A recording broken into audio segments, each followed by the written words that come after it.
Hello every one, ഞാനിപ്പോൾ ഉള്ളത് നൈജീരിയയിലാണ് കേട്ടോ. ഈ വീഡിയോ നൈജീരിയയിൽ നിന്ന് എടുത്തതാണ്. അപ്പോൾ ഇതെൻ്റെ ആദ്യത്തെ റെക്കോർഡ് ചെയ്ത് പോസ്റ്റ് ചെയ്യുന്ന വീഡിയോ കൂടിയാണ്. അപ്പം ഇവിടുത്തെ ഒരു പ്രത്യേകത പറയുകയാണെങ്കിൽ ഇപ്പോൾ ഈ കാണുന്ന വീഡിയോയിൽ നിങ്ങൾക്ക് കാണാൻ വേണ്ടി പറ്റുന്ന പോലുള്ള സ്ഥലങ്ങളും കാര്യങ്ങളൊക്കെയാണ്. ഒരു 10-20 വർഷം പുറകോട്ടാണ് നമ്മുടെ ഇന്ത്യയും ഒക്കെ കമ്പയർ ചെയ്യുമ്പം എനിക്ക് അങ്ങനെയാണ് ഫീൽ ചെയ്തത് വന്നപ്പം.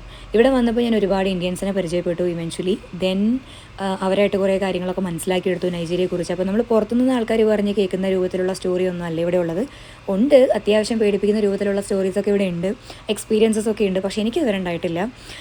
അപ്പോൾ അത്രയും നോക്കിയൊക്കെയാണ് ഞാൻ ട്രാവൽ ചെയ്യുന്നതെല്ലാം.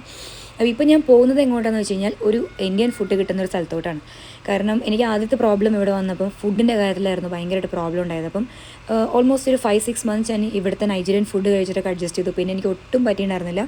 സോ ഞാൻ അങ്ങനെ പുറത്തൊക്കെ ട്രാവൽ ചെയ്യാൻ ഭയങ്കര പേടി കൂടിയായിരുന്നു.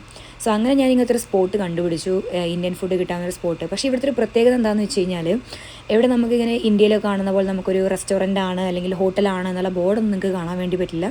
ചിലപ്പം ഏതെങ്കിലുമൊക്കെ ബിൽഡിങ്ങിൻ്റെ ഏതെങ്കിലുമൊക്കെ ഒരു സൈഡിലായിരിക്കും ഇതുപോലത്തെ റെസ്റ്റോറൻറ്റ്സ് ഒക്കെ ഇവർ റൺ ചെയ്യുന്നത്.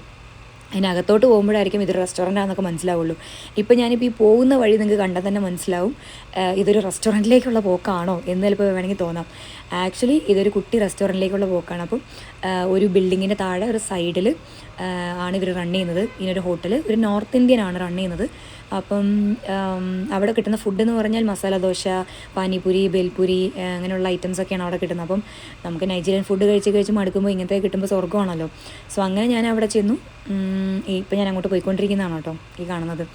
അപ്പം ഇതാണ് ആ സ്പോട്ട്. ഇതൊക്കെ നമുക്ക് പുറത്തുനിന്ന് കണ്ടാൽ മനസ്സിലാക്കാനൊന്നും പറ്റില്ല. സോ ഇതാണ്. പിന്നെ ഇൻസൈഡ് വ്യൂ ആണ് ഇപ്പോൾ ഈ കാണുന്നതെല്ലാം. ഇത്രയേ ഉള്ളൂ ഈ റെസ്റ്റോറൻറ്റ് കേട്ടോ. അപ്പോൾ ഇവിടെ ഞാൻ ഓർഡർ ചെയ്തത് ഒരു മസാല ദോശയും പിന്നെ ഒരു പാനിപൂരിയാണ്. അപ്പോൾ മസാല ദോശ ആദ്യം വന്നു. എൻ്റെ ഹസ്ബൻഡാണ് എൻ്റെ കൂടെ ഉള്ളത്. അപ്പം ഞങ്ങൾക്ക് ഇതൊക്കെ ഒരു സ്വർഗ്ഗം പോലെയാണ് കിട്ടിയപ്പോൾ. അപ്പം അങ്ങനെ മസാല ദോശ ഭയങ്കര കൊതിയോട് കൂടിയിട്ടാണ് ഞാൻ കഴിച്ചത് ആ സമയത്ത്. പിന്നെ ഞങ്ങൾ ഇടയ്ക്കിടയ്ക്ക് അവിടെ പോകാൻ തുടങ്ങി. ഞാൻ ഈ വീഡിയോയ്ക്ക് ശേഷം ഒരുപാട് തവണ പോയി തുടങ്ങി. Okay, so this is my dahi puri, not pani puri. Okay, അപ്പോൾ അതെല്ലാം കഴിച്ചു. നമ്മൾ ഭയങ്കര ഹാപ്പിയായി. Then we return back.